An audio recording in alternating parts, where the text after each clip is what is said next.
하나님의 놀라운 은혜와 축복이 함께 하시기를 소망합니다. 이 시간 오직 우리의 소망이 하나님께만 있기를 소망합니다. 예수님께서 이 제자 두 분을 데리고 길을 가고 있었습니다. 길을 가는데 예수님께서 두 제자에게 각자 하나씩 똑같은 십자가를 어깨에 지어주는 거예요. 그리고 그 지은 십자가를 지고 이 길 마지막 끝까지 십자가를 지고 걸어오라는 거예요. 그리고 예수님께서는 홀연히 떠나가 버렸습니다. 그리고 두 제자는 예수님께서 지어준 그 십자가를 지고 걸어가는 거예요.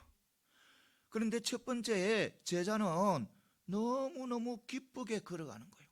기쁘게 걸어가고 십자가를 질고 가는데 아무 힘 안 드는 것처럼 가볍게 짊어지고 가는 거예요. 그런데 그 제자는 가면서 늘 사람을 도우면서 가는 거예요.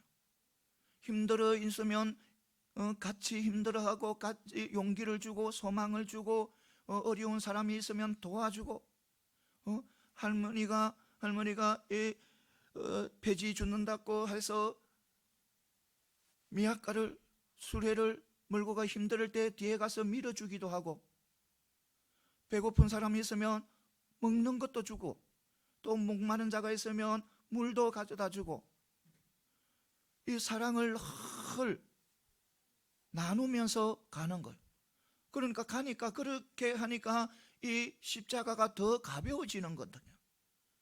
그래서 기쁘게 즐겁게 이 제자는 그날 저녁에 예수님께서 오라고 한 그 목적지에 도착하게 됩니다. 그래서 예수님께서는 그 제자에게 칭찬을 합니다. 수고하였다고, 참 잘하였다고 칭찬을 하는 거예요. 그런데 이 두 번째 제자는 다른 겁니다. 첫 번째 제자와는 영 다른 거예요. 십자가 짓는데 너무너무 무거워 보이는 거예요. 너무너무 힘들어하는 거예요. 십자가를 지고 가다가 힘들어 지치는 사람들에게도 무관심한 거예요. 어린아이가 넘어져서 울고 있는데도 관심이 없는 거예요. 배고파하고 목말라 한데도 너는 내고 나는 나처럼 아무 관심 없이 지나가는 거예요. 사랑을 베풀려 생각하지 않는 거예요. 힘들어하고 지치하고 불만하고 원망하고 화내고 분내고 가다가 조금 자기보다 좀 나은 사람이 있으면 불평하고 또 시기하고, 그런 십자가를 지고 가는 거예요. 그러니까 자꾸 가면 갈수록 십자가가 더 무거워지는 것인가. 그래서 결국 그는 그 무거운 십자가를 지고 다음 날 저녁에 돼서 예수님이 원하는 곳으로 도착하게 됩니다. 그리고 그 제자는 십자가를 예수님 발 앞에 던져버리는 거예요. 던지면서 예수님 걸을 수 있냐며, 선생님 걸을 수 있냐며. 왜 선생님께서는 제자를 차별하냐는 거예요. 왜 저 제자는 십자가를 가벼운 것을 지게 하고 나는 이렇게 왜 무거운 것을 지게 하냐는 거예요. 제가 불평을 하는 거예요. 그러니까 예수님께서 싱긋이 웃으면서 아니야, 그 십자가는 너 십자가나 저 십자가는 똑같아. 다르지 않아. 똑같은 사랑의 십자가야. 저 제자는 오면서 사랑의 십자가를 짊어지고 오면서 그 사랑을 계속해서 나누어서 힘든 사람에게 있으면 그 힘든 것을 들어주기 위해서 애를 썼고 노력을 했고, 또 지쳐있는 사람들에게 용기를 주고, 어린아이가 넘어져 있으면 일으켜 세우고 계속해서 사랑을 베풀어 온 거야. 그러니까 사랑을 나누어 주니까 십자가는 가벼워지지. 그래서 기쁘게 가볍게 이렇게 짊어지고 가서, 그런데 너는 그렇지 않잖아. 너는 사랑을 나눠준 적이 하나도 없잖아. 원망가하고 불평하고 시기하고 질투하고 화내고 원수 맺고 그랬잖아. 그러니까 십자가가 더 무거워질 수밖에 없지. 이렇게 이야기를 하는 것이었습니다. 사랑하는 성도 여러분, 우리는요, 하나님께서 우리에게 십자가를 메어 주셨습니다. 그 십자가는요, 다른 십자가 아니에요. 사랑의 십자가예요. 우리 하나님의 십자가는 사랑의 십자가라는 겁니다. 그래서 우리는 그 사랑의 십자가를 진 믿음의 백성이에요. 그래서 우리는 하나님 앞에 서는 그날까지 우리는 사랑을 실천하고 그 십자가를 지고 나가야 된다는 겁니다. 어느 누구에게도 사랑을 베풀 수 있어야 되고, 어느 누구도 안아줄 수 있어야 되고, 어느 누구도 품어줄 수 있는 그런 사랑을 베풀면서 살아가야 된다는 겁니다. 이것이 바로 우리 믿음의 삶의 모습이어야 된다는 겁니다. 이것을 분명히 믿으시기 바랍니다. 우리 하나님께서는 우리에게 지어준 그 십자가는 바로 사랑의 십자가라는 것을 믿으시고, 하나님 앞에 서는 그날까지 늘 주위의 사람들에게 사랑을 베풀면서 살아가는 저와 여러분들이 다 되시기를 소망합니다. 그래서 내 삶에 사랑이 가득하고 내 가정에 사랑이 가득하고 정말 이 사회가, 이 나라가 사랑이 가득한 그런 나라가 되기를 소망합니다. 오늘 말씀은요, 이사야서 6장 1절에서 8절 말씀이에요. 이 말씀은요, 바로 위기는 축복의 기회다 하는 거예요. 그러니까 위기 속에서, 그러니까 절망 속에서, 이사야가 절망 속에서 참 소망의 길을 찾게 되는 그 말씀이에요. 그러니까 이 말씀은 남유다가 이 우시아 왕이 죽음으로 통해서 모두가 절망에 빠져버린 거예요. 이 우시아 왕은 남유다에서 대단한 왕이었어요. 모든 다른 왕들보다 특출한 그런 왕이었습니다. 그래서 지금까지는 남유다가 힘들고 어렵고 정말 다른 나라보다 연약한 그런 나라였는데, 이 우시아 왕은 나라를 부강하게 한 거예요. 이제 살만한, 지금까지는 너무 힘드는데 이제 살만한 나라를 만드는 거예요. 그런데요, 이 우시아 왕이 어디에 무엇이 걸려서, 나병에 걸려서 죽게 돼버린 거예요.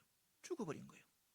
그러니까 이 남유다 백성들은 그렇게 믿고 따랐던 그 왕이 죽어버리니까 절망에 빠진 거예요. 소망이 사라져버린 거예요. 소망이.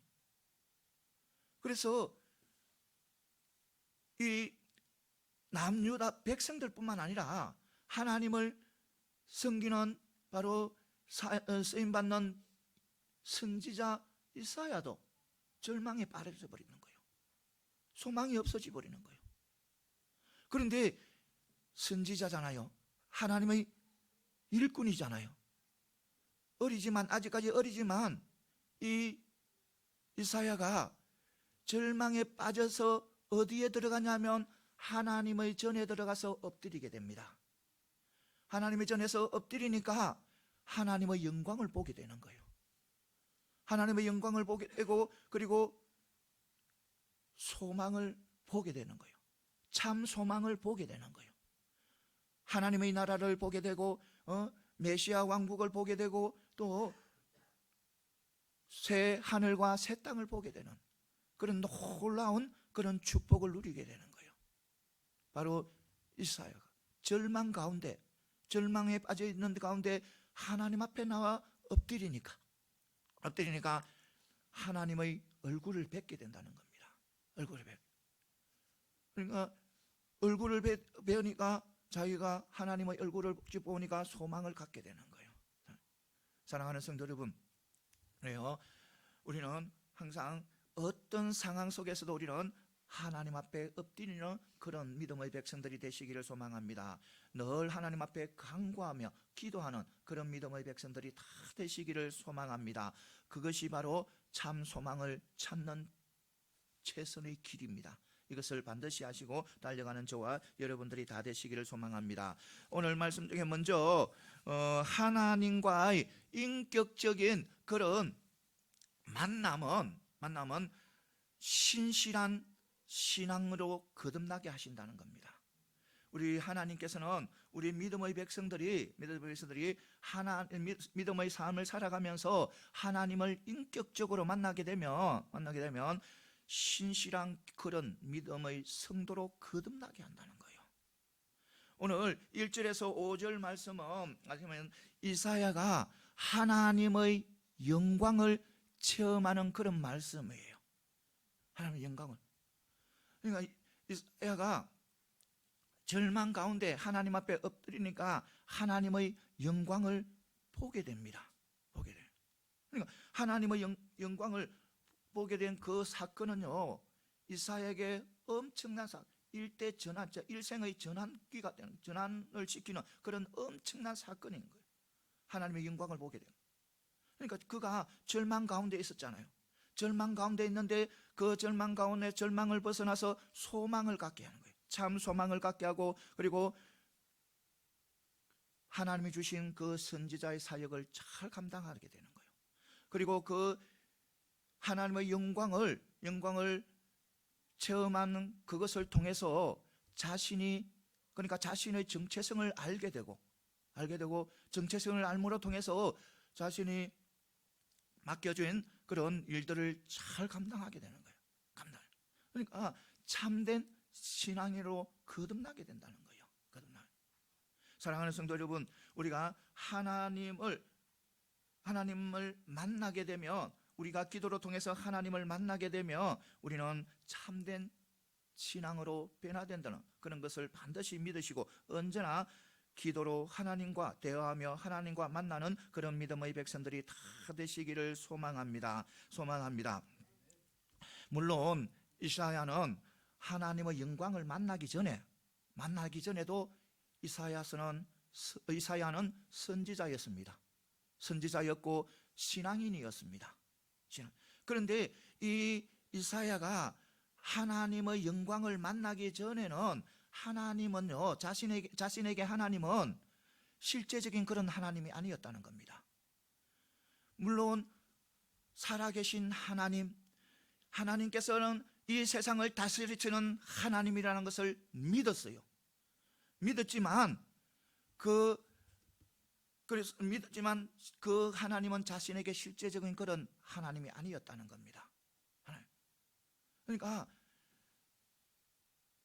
현실과 관계없는 상상 속의 하나님, 현실과 관계없는 이론 속의 하나님, 현실과 관계없는 생각 속의 하나님이었다는 겁니다. 그러니까 실제적인 그런 하나님이 아니었다는 겁니다. 자신에게는. 물론 살아계신 하나님, 우주 만물을 창조하신 하나님, 이 우주를 주관해 가시는 하나님은 그것을 믿었지만 상상 속의, 이론 속의 하나님이에요. 그러니까 그림책에 사자와 호랑이를 본 어린아이는 실제적인 사자와 호랑이를 보지 않아도 사자와 호랑이가 있다는 것을 압니다. 그런데 그 아이는요, 호랑이와 사자를 무서워하지 않아요. 왜냐하면 그 사자와 호랑이는 단지 그림책에 있는 무서운 그림밖에 안 되지 실제적인 그런 실체는 아니라는 겁니다. 이것은 바로 이와 같이 하나님을 믿으면서 하나님의 백성으로서 살아가면서 하나님을 인격적으로 만나지 못하고 믿음 생활을 하는 사람들의 믿음의 삶이 바로 이 사람과 같다는 거예요. 그러니까 하나님이 자기 하나님이 아닌 거예요. 하나님이요, 자기 하나님이 아니고 자기가 섬기는 하나님이요, 다른 사람들이 섬기는 그런 하나님, 그런 믿음으로 믿는 거예요. 그러니까 이 믿음의 백성들이 하나님을 섬기는데 열정이 없어요. 하나님을 두려워하지도 않아요. 하나님 때문에 또 기뻐하지도 않아요. 신앙생활에 역동성이 없어요. 신앙생활이 그만 밋밋해요. 그러니까 하나님을 믿는 것 끊는데도 그렇지 않는 거예요. 정말 참 신앙인 것 같는데도 그렇지 않는 거예요. 그러니까 하나님을 내 인격적으로 만나지 못하니까 그런 거예요. 그런 거예요. 사랑하는 성도 여러분, 우리가 하나님을 인격적으로 만나게 되면 우리의 모든 것이 변화됩니다. 나의 삶이 변화되는 거예요. 밋밋한 나의 신앙생활이 완전히 열정적으로 변화되는 거예요. 사람 자체도 변화되는 모습인 거예요. 그렇죠? 여러분, 우리가 하나님을 인격적으로 만나게 되면 먼저 거룩하신 하나님, 그 하나님 앞에 내가 얼마나 죄인인가를 깨닫게 되는 거예요. 내가 정말 하나님 앞에 얼굴도 들지 못할 그런, 얼굴도 위로 쳐다보지 못할 그런 엄청난 죄인이라는 것을 깨닫게 되는 거예요. 그리고요, 그 죄인인 것을 깨닫게 되면 바로 회개하는 거예요. 절절하게 회개하는 거예요. 그리고 삶의 방향도 영 달라져 버려요. 삶의 방향도. 지금까지는 하나님을 인격적으로 만나기 전에는 세상이 단 줄 알고 달려가는 거예요. 믿는다 하면서, 하나님을 믿는다 하면서 세상이 단 줄 알고 달려가는 거예요. 세상의 물질이, 세상의 명예가 단 줄 알고 세상의 물질을 잡기 위해서, 세상의 권세를 잡기 위해서, 명예를 잡기 위해서 자기 일생을 달려가는 거예요. 그런데요, 살아계신 하나님과 인격적으로 만나게 되면 달라지는 거예요. 자기가 가장 귀하게 여겼던 물질, 명예, 권세, 심지어 자기의 생명까지 그것보다 더 귀한 것이 있다는 것을 알게 되는 거예요. 그러니까 이 세상에 어떤 것보다 더 귀한 것이 있다는 것을 알게 되는 거예요. 그러니까 하나님과 인격적인 만남이 이루어지며 그런 역사가 일어난다는 겁니다. 그리고 하나님과 인격적으로 만나게 되면 내가 지금까지 가지지 못했던 것 하나님께서 주시는 거예요. 영적인 능력도 주신다는 겁니다. 모든 것을 이겨나갈 수 있는, 모든 세상의 어떤 것도 이겨나갈 수 있는 그런 영적의 능력도 주신다는 겁니다. 그것을 가질 수도 있는 거예요. 그러니까 하나님을 인격적으로 만나느냐 만나지 못하느냐는 엄청난 차이가 있는 거예요. 그것을 어디에서 우리가 예를 들어서 알 수가 있냐면 바로 바울. 여러분, 바울이 처음 이름은 바울이 아니었어요. 사울이었습니다. 사울은 큰 자고 바울은 작은 자의 뜻이에요. 작은 자.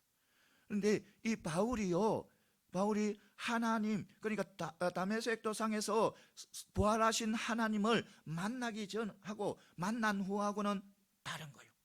만나기 전에도 이 바울은요 하나님을 섬겼어요. 하나님이 일어나면 최선을 다했어요. 하나님이 일어나면 모든 것을 다 내려놓고 뛰어다녔어요.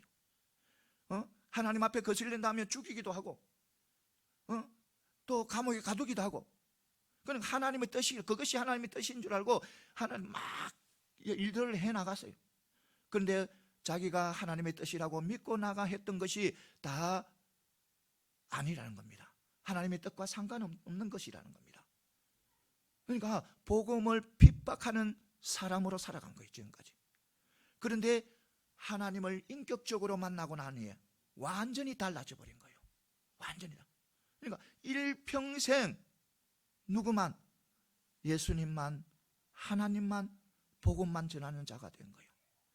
지금까지는, 그전에는 모든 사람들이 하나님 오면 핍박하고 죽이기도 하고 미워하기도 하고 원수 맺기도 했는데, 하나님을 만나고 나서는 인격적으로 그런 것이 다 사라지는 거예요.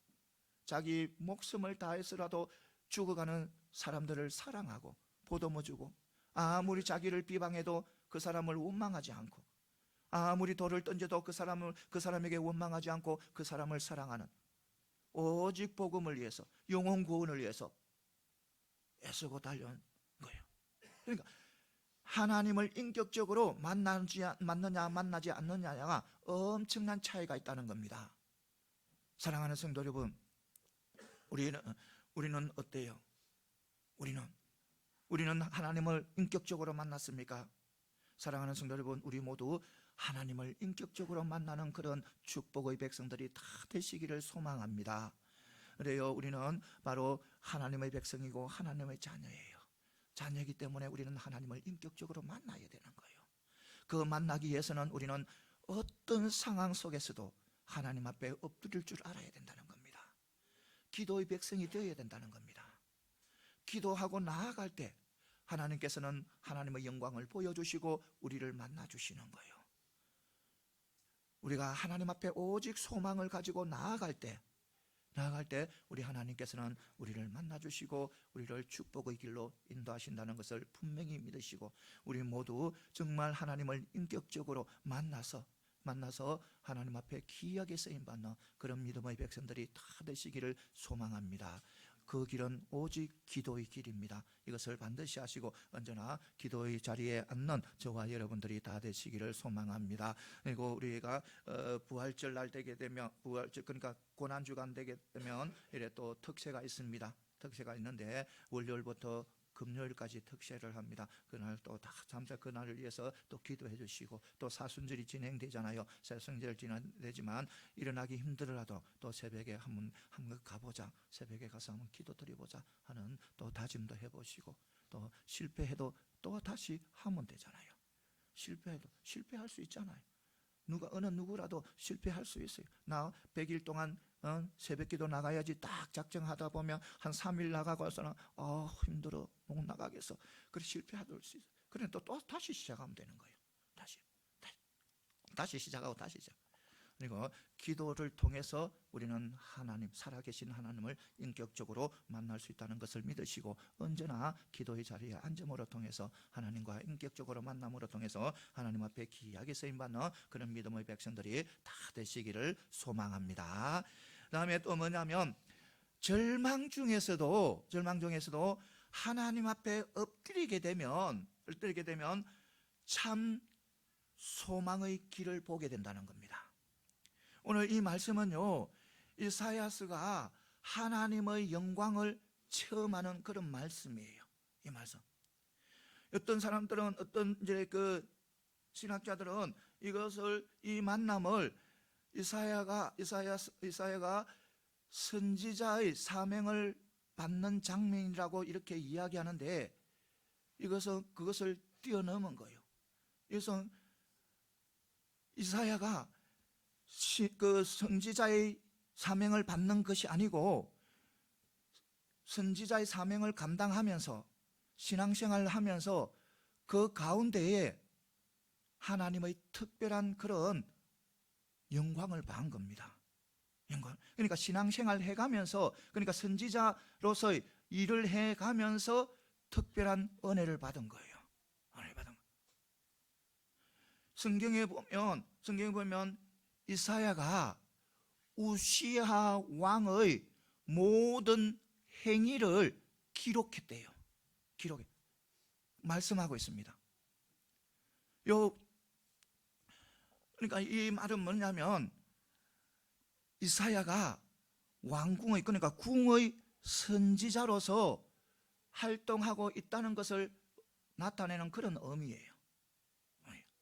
어쨌든 간에 이 이사야가 하나님의 영광을 보고 특별한 은혜를 받은 것은 이사야가 죽던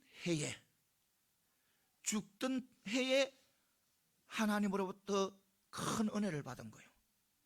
이것은요, 엄청난 그런 의미가 함축되어 있어요. 우시야 왕은 남유다의 왕들 중에 정말 중요한 왕이에요. 이 우시야 왕은 지금까지 왕을 해온 그런 왕들보다 특출한 그런 왕이에요. 이 이스라엘이 솔로몬 아들 러호보암 때 이스라엘이 둘로 갈라져 버려요. 북이스라엘하고 남유다가 되어버리는 거예요. 그런데 이 북이스라엘은요, 이스라엘은 12지파가 있어요. 12지파가 있는데 북이스라엘에게는요 10개 지파가 북이스라엘에 속합니다.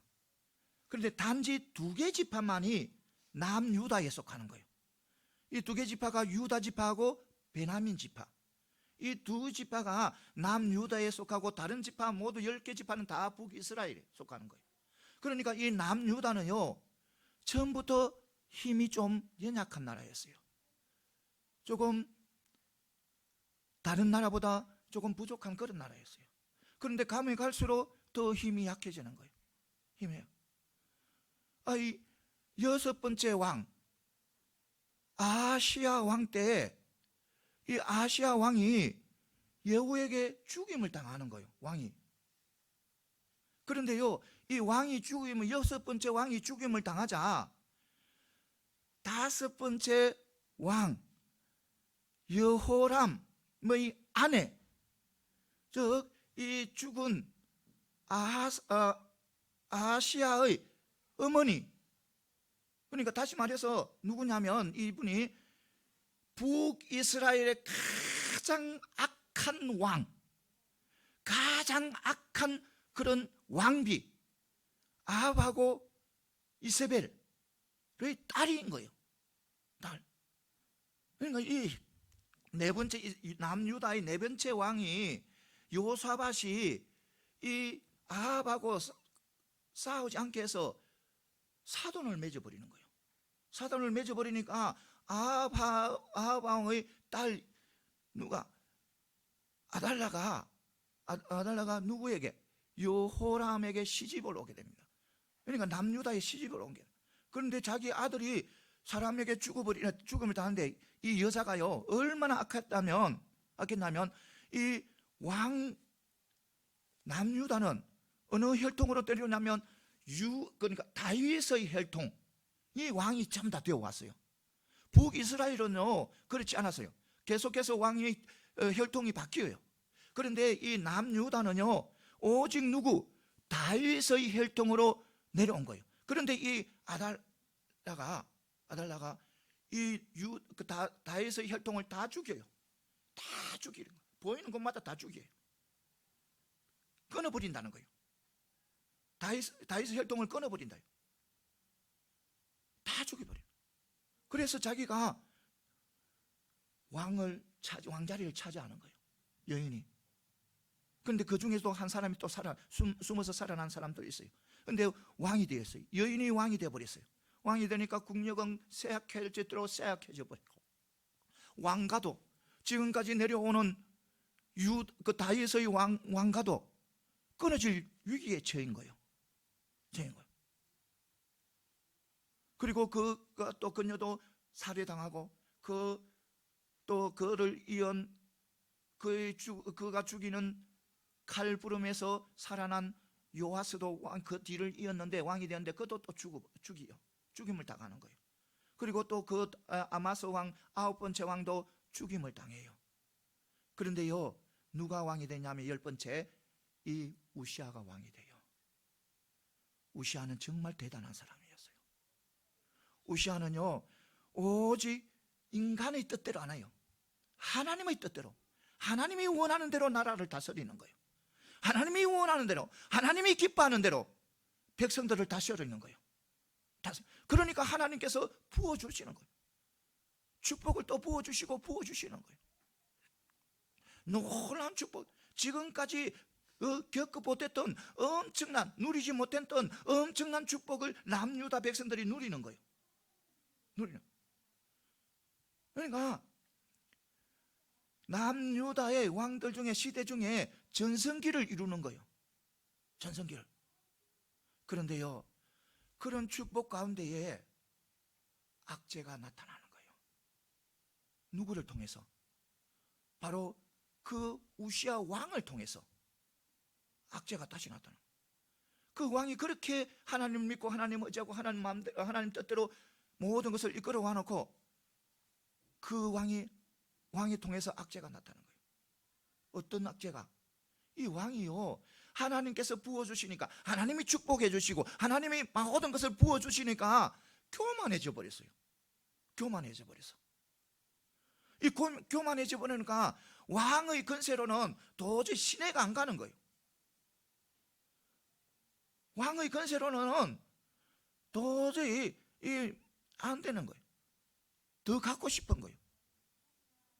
그래서 재정일치의 정책을 펼려해요. 재정일치.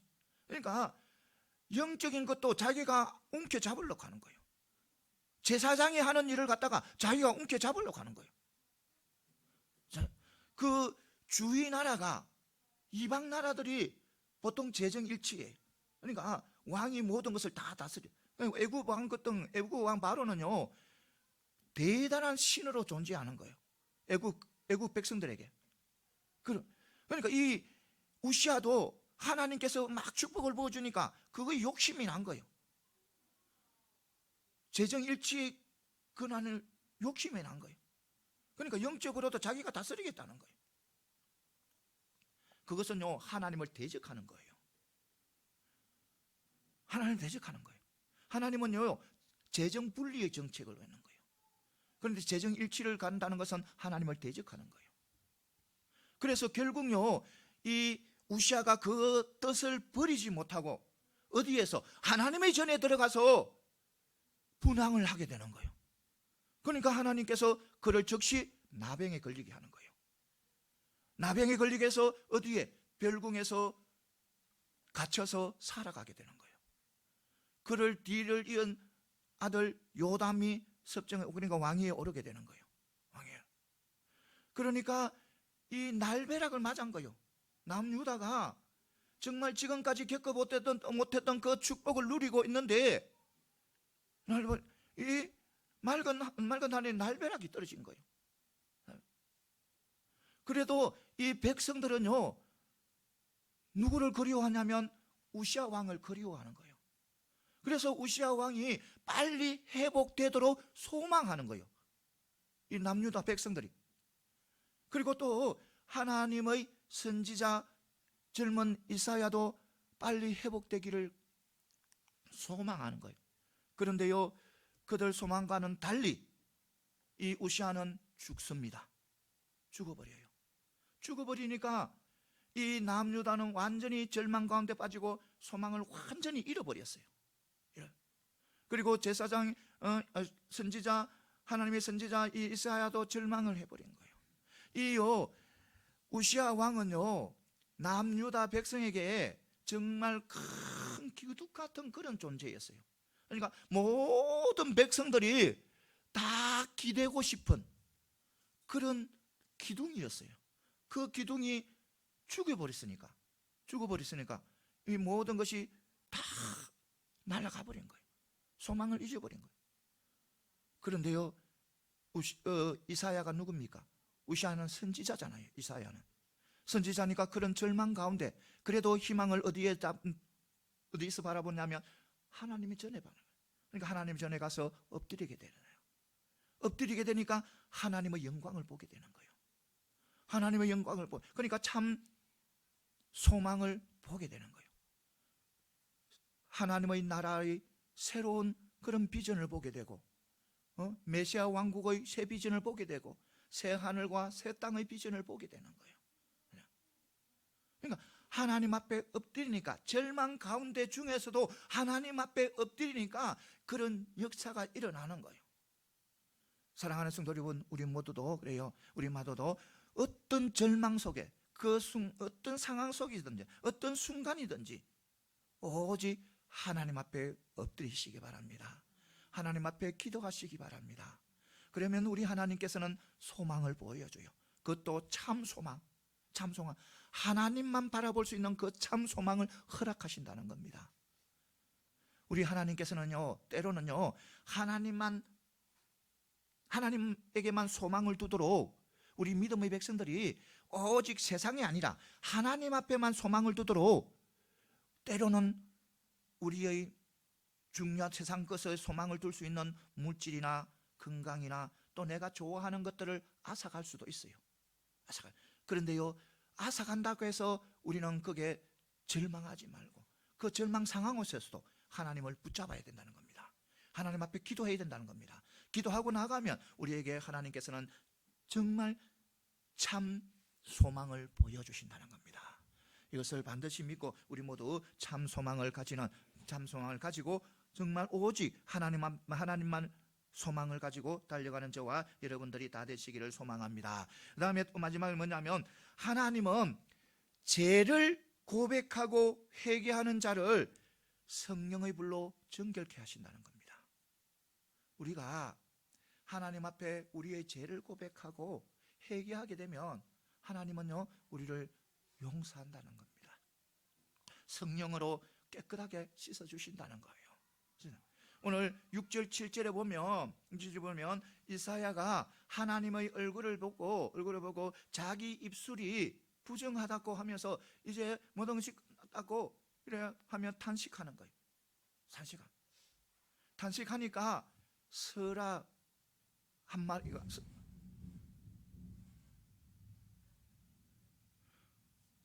서랍이 하나가 이 하나님 전에서 빈 숯을 집어서 누구 입에?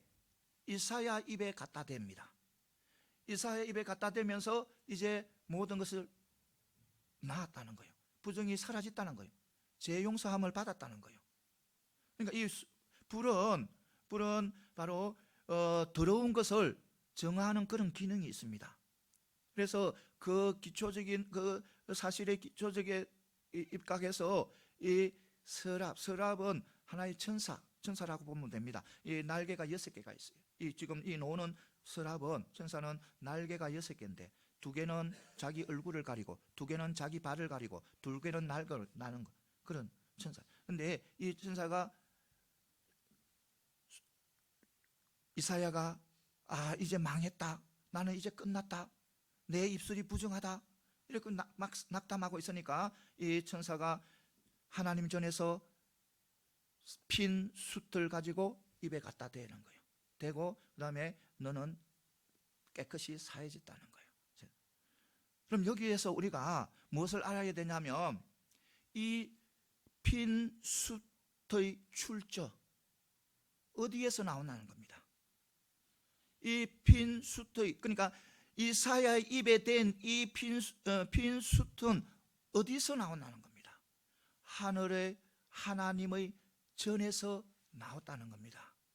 하나님의 전에서 집었다는 겁니다.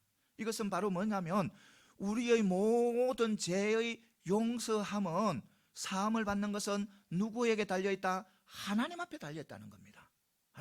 그러니까 우리가 죄를 짓고 죄를 해결하기 위해서 아무리 발버둥을 쳐도 소용이 없다는 거예요. 소용이 없고 누구가?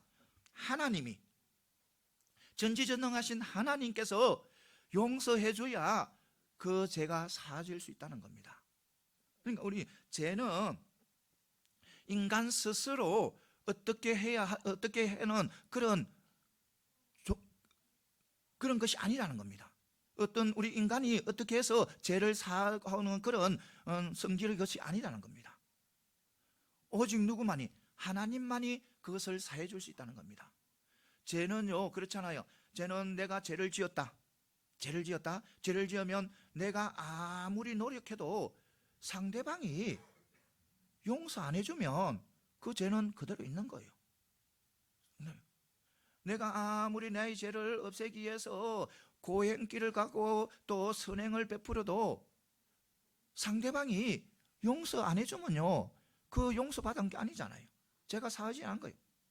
그러니까 상대방이 용서를 해줘야 되는 거예요. 내가 아무리 노력해도 아무 소용이 없는 거예요. 용서 안 한다면 그거는 소용이 없는 거예요. 그러니까 우리가 하나님과의 관계에서도 마찬가지다는 겁니다. 하나님 앞에 우리가 죄를 지었으면 그 죄를 사함 받기 위해서 내가 노력해서 내가 인간적으로 여러 방법을 사용해서 한데도 아무 소용이 없다는 거예요. 누가 용서 안 해주면, 하나님이 용서 안 해주면 아무 소용이 없다는 거예요. 그런데 하나님이 인간들을 죄를 용서해 주는 것은 오직 한 길을 열어놓으셨다는 거예요. 그 길이 바로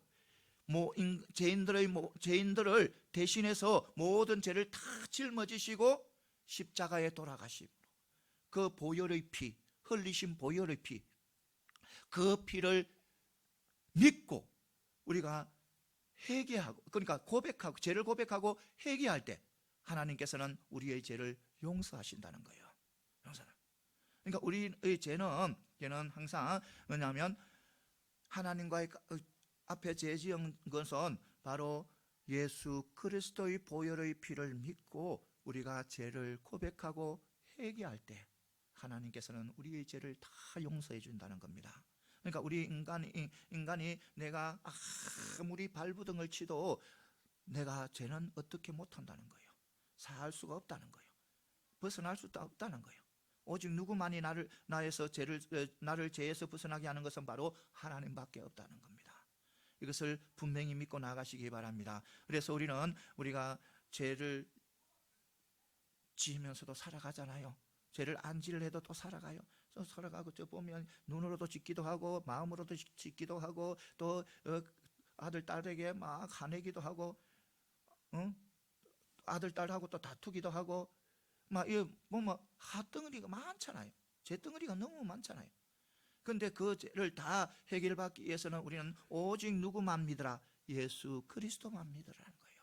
믿고 하나님 앞에 죄를 고백하고 회개해요. 그럴 때 그 모든 죄들이 다 흰눈같이 깨끗하게 씻긴다는 겁니다. 우리 하나님께서 우리를 의인으로 인정하신다는 겁니다. 나는 지금 죄를 짓고 정말 내가 보기에 너무 악한 그런 모습인데도 하나님께서는 내가 예수를 믿고 예수 의지하며 나감으로 통해서 하나님께서는 나를 의인으로 여기준다는 거예요. 이것을 분명히 믿고 나가는 저와 여러분들이 다 되시기를 소망합니다. 우리는 항상 이 땅에서 살면서 살아가다 보면 하나님 앞에 가는 그날까지는 우리는 죄와 같이 이래 부딪히기도 하고 싸우기도 하고 또 죄를 짓기도 하고 이래 살아가는 거예요. 살아가지만 우리가 누가 있다? 내 옆에는 하나님이 계신다. 그 죄를 깨끗하게 해주신 예수 그리스도가 계신다.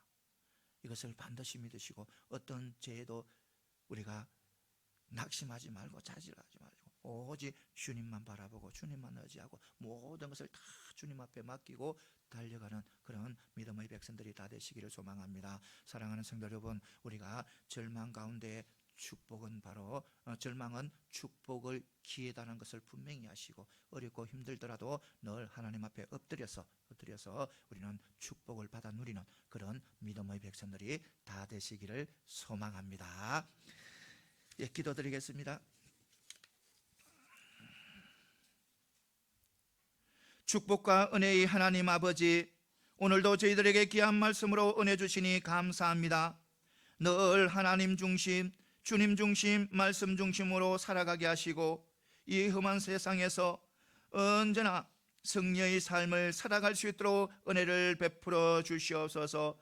주님의 이름으로 하나님 승리하는 삶을 살아가게 하시고 하나님 앞에 영광 돌리게 하여 주옵소서. 예수님 이름으로 기도드립니다.